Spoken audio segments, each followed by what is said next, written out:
Good morning and welcome. Thank you for attending this important briefing and update on the ongoing flooding incident throughout Waupaca and the City of New London. My name is Jesse Cuff and I'm the Waupaca Public Information Officer for this flooding emergency. Present today are Waupaca County Sheriff Tim Wills, New London Mayor Mark Herder, New London City Administrator Chad Hirth, Waupaca County Emergency Manager Zach Van Asten, We Energies Communications Matt Cullen, National Weather Service Meteorologist Jason Allenbaugh. Today's speakers will be Emergency Manager Zach Van Asten, followed by Chief Wilson, then Meteorologist Jason Allenbaugh. First up, Zach Van Asten.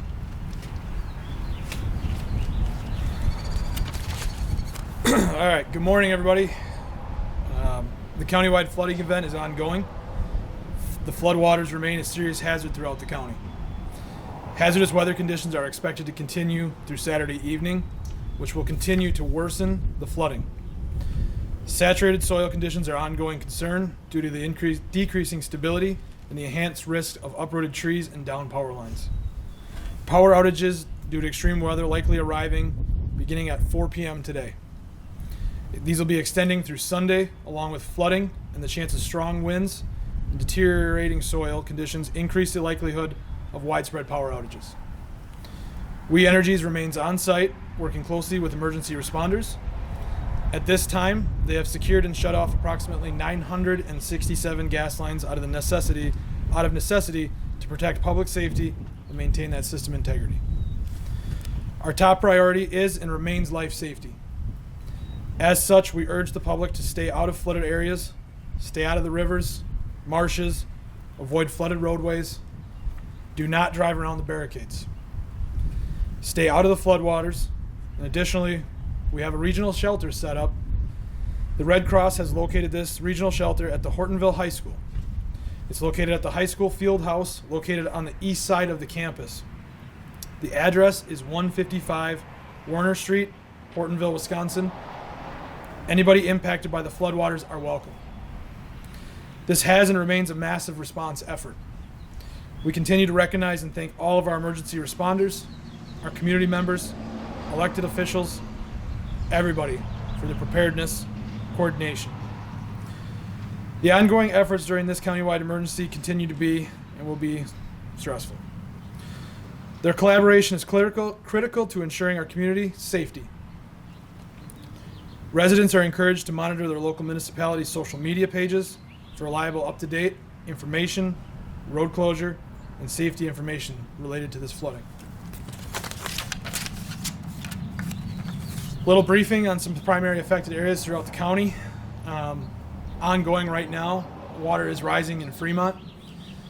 We do have active sandbagging that's going on outside right as you come into town. There is road closures throughout town. Water is starting to come into the area. They do have a limit in place of 20 sandbags per vehicle. So you may return for more, however you must go back in line.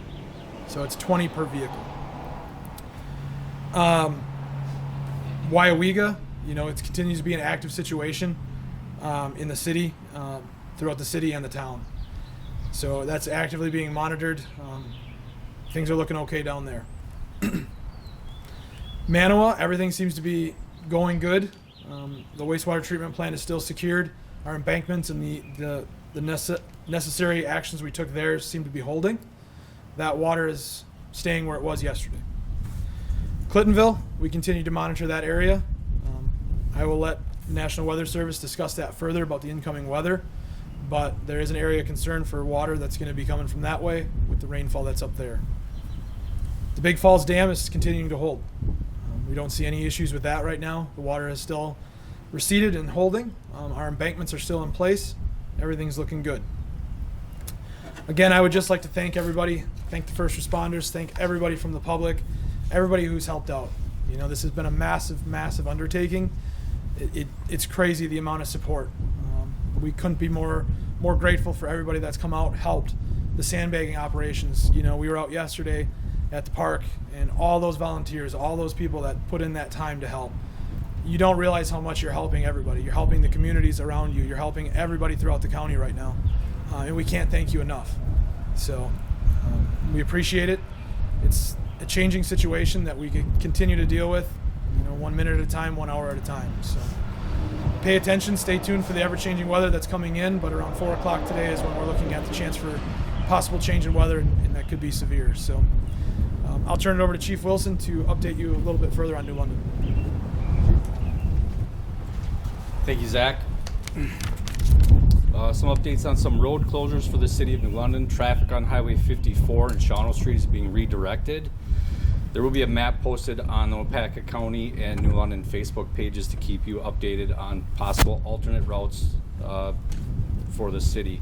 Travel north to south or south to north to cross the river has become extremely difficult and is nearly impossible through the city of New London. As Zach had mentioned, the New London Emergency Public Shelter is moving to Hortonville High School. It will no longer be at the Washington Center as previously indicated, and the address for the high school in Hortonville is 155 Warner Street. Evacuees, as a reminder, please take your cell phone chargers, any chargers you may have, your medications, and your pets. As a reminder, pets will not be admitted to the shelters, but the Red Cross will have resources for that. The number for the Red Cross is 1-800-RED-CROSS. Sandbags are still available, and there's still a volunteer effort at Hatton Park. We again ask that you enter Hatton Park on Warner Allen and exit on Jennings Road. We're still accepting volunteers for the sandbagging efforts. We just would ask you bring a shovel and some gloves. We will continue to update our Facebook page with information as it becomes available. I will turn it over to Jason. Thank you. Good morning, everyone. Jason Albaugh with the Weather Service in Green Bay. I'm the Hydrology Program Manager. We have record-setting flooding, and we went past the record this morning. The previous record was 11.83 at New London. That was set back in 1979. We are now, as of this morning, at 11.93 feet. So preliminary and a new record. The forecast has just been updated. Now has it coming up to around 12 feet. That would be this afternoon and into tonight. It's all depending on how much rain we get. As Zach mentioned, with the potential for severe thunderstorms, we could have heavy rain with those as well. We can't take any more rain, but that's kind of how it's looking right now. So if there's more rain than kind of what they're kind of putting into their model for the river rise, it could even be a little higher than that. I have already been briefing Zach on what a kind of worst case scenario would look like, and looking at our impacts and kind of how that kind of plays out so far. Those impacts are lining up really well with what we're kind of actually seeing here. So that gives us confidence in that. Just want to continue to kind of emphasize what Zach talked about, safety. I know we kind of put out these things about don't go drive around barricades and, you know, be safe and stay out of the floodwaters and all that kind of thing. Just this is a heightened kind of idea with that now. We're talking about protecting life and property. That's what the National Weather Service's main mission is. So this is all about protecting life right now. And one of the neat things about this whole situation is we have a lot of tools that we can kind of do. That inundation mapping I was kind of showing Zach, those are new tools that are kind of just coming online. It's called flood inundation mapping. It's FIM for short. It'll be kind of released more to the public as we get later into the year because we're just getting trained on it now, but we're getting trial by fire as far as that goes. But it's really helping us kind of paint a picture of what could happen, and we match that up with our previous impacts from storm surveys in the past. And lastly, I just want to thank Zach and all the people here in Wapaka County and the other counties too with the partnerships we've had. It's been great back and forth dialogue. We're helping them make decisions and they're helping us make decisions, and we're kind of going back and forth that way. So that's just ultimately a really great thing in the whole process, and we'll continue to do that for quite a while. It looks like the river on New London probably will crest more like Sunday into Monday. If we get more rain, it'd probably even last a little longer than that. But what we're looking at now as far as our partnerships with also in the Weather Service, we have a lot of people, not just the Green Bay office, but we have people in the River Forecast Center that are helping us with updated river forecast, and the National Water Center. They're the ones that did that flood inundation mapping I gave to Zach there. So that's New London. Did you want me to speak about Shayocton as well? Currently at Shayocton, for the crest now is up to essentially it's 14.9 feet. The crest is up to 15.2. We're already well past the record, which was 14.1, set in 1922. So we're talking over 100 years ago. This is truly historic. I know coming into the spring flood season, people say, flooding happens every year. It's just but you're seeing water in places right now that you've never seen it, and it's just people just have to be really on guard with that. So it looks like the crest is going to be essentially into Monday and Tuesday for Shiocton, and then slowly kind of winding down. It all depends on how much rain we get tonight into tomorrow morning, but we do look like we have a pretty decent dry period after that from later Saturday all the way through maybe midweek. So we're kind of hopeful and that'll stick. Any other rivers you want me to cover, Zach? Embarrass if it's... Yep, Embarrass is on its way down. So we're kind of coming down from the higher valleys we saw earlier. I just looked at it online. So that's good news, but all that water that we're going to get tonight too will kind of work through the whole system, and at the least that'll delay the recession for the rivers going down. But it looks like the only place that could maybe get a bump from that would be probably New London if we get up, the higher kind of in rainfall that we could get with the thunderstorms tonight into tomorrow. And the other thing Zach mentioned was the severe weather, and the fact that the soils are saturated, so it's not going to take necessarily really high-end winds to bring down trees because they could get uprooted pretty easily. So just keep that in mind, and the power outage threat is definitely a potential. That's all I have. Turn it back over to Zach. Awesome, thank you. I will open for any questions that you might have. Has there been any contact with emergency management about bringing in more resources like the National Guard or anything like that? Yeah, so we're always in contact. We give them situational awareness updates. The problem is, there's active situations going on all over the state right now. There hasn't been discussion on bringing them in at our level yet. Everyone's been amazing. We've had a ton of support, just an absolute ton of support. We can't speak enough to the local businesses throughout our communities. They have offered trucks, trailers, semis, equipment. I mean, that's just the amount of resources we have is abundant, and we can't be more thankful for that. So we're in a good position right now where we have a lot of support and a lot of help. So. Yesterday we saw you guys driving around taking photos, just seeing New London.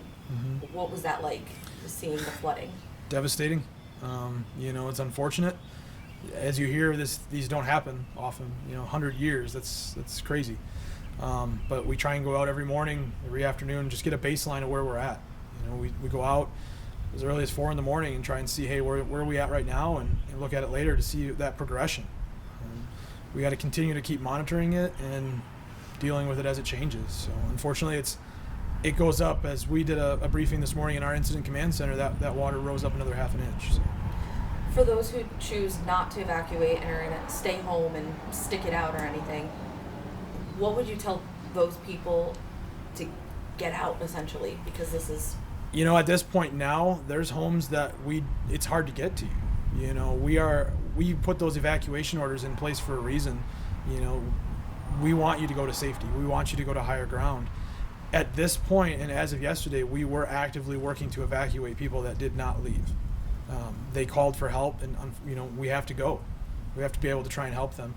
Our partners, the law enforcement officers, the firefighters, everybody's been amazing. The DNR has been staffing with boats. We're using MRAPs, vehicles from the sheriff's office, to help get out there. But this is a toll. It puts a toll on our first responders to be able to go and help with that. So if you choose to stay, just be mindful that it's going to be very hard to get to you if it continues to rise. Get to higher ground and stay above the highest point in your house that you can. So. My next question was going to be about traffic in the city. Is there any way to get in and or out, and what people might have to do if they have loved ones here or anything that are getting evacuated? Because we heard routes going through Hortonville and back, and I know Hortonville police mentioned that there was more traffic than normal. So. Yeah, if you can stay away, please stay away. If you don't need to come to town, don't come to town. It's an active situation that we are actively changing road patterns all the time due to the flooding. Just this morning we had to change some things. So yes, there's a lot of road closures. There's only really one way in and out right now. If you need to get to the south side of New London, you have to come up W through Reedfield. There's not any good way to get around. So it's the routes we reserved and kept in place for emergency operations, we've had to close. So our operational strategy is changing as well. So if you don't need to be here and you don't need to be coming through the area, please don't. And I wanted to ask a clarifying question because people seemed confused yesterday. So natural gas has been shut off. They're not shutting off electricity at No. this time. Okay. No, natural gas has been shut off. It's a preventative measure, and unfortunately, when gas appliances are underwater and pilot light goes out, we can't have gas filling that area. So, and like I said in my notes, and I can give you that number one more time, but 967 shutoffs have essentially been done at this point. In New London. Okay. Yeah. There are active shutoffs happening in Fremont as well. So,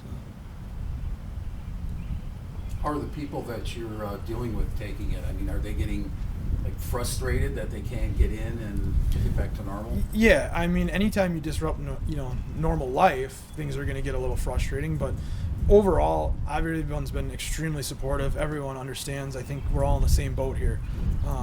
The support's been overwhelming, and it outweighs the frustration, I think. It's amazing to see when everybody pulls together. But yeah, there's some frustrated people out there, and rightfully so. This is a challenging time for everybody. But we're doing our best. We're taking this hour by hour to try and work our way through it and provide the best and most resources we can. I think we're getting to the point where hopefully now we see this river crest and finally get some relief later this week, into the weekend. Like Jason said with national weather, it's been 100 years since this has happened. So it's not something that we can rely on or go back on and say, oh yeah, we did it then. So we're making a path. So. And we don't know how much rain we're getting this weekend. It's just kind of an estimate prediction. I won't speak for the National Weather Service, but I was briefed this morning that there was a possibility of 2 inches by Clintonville, north of the county, where we were affected earlier in the week.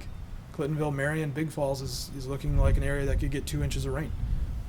The numbers get a little smaller down here, but everything upriver, everything up to the northern part of the county is going to come this way. So.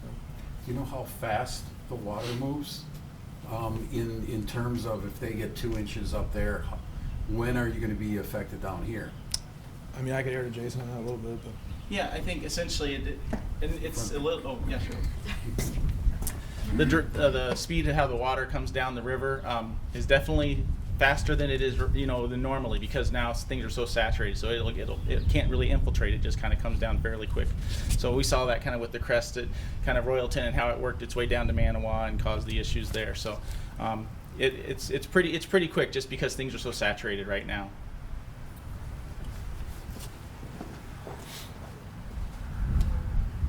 Any other questions?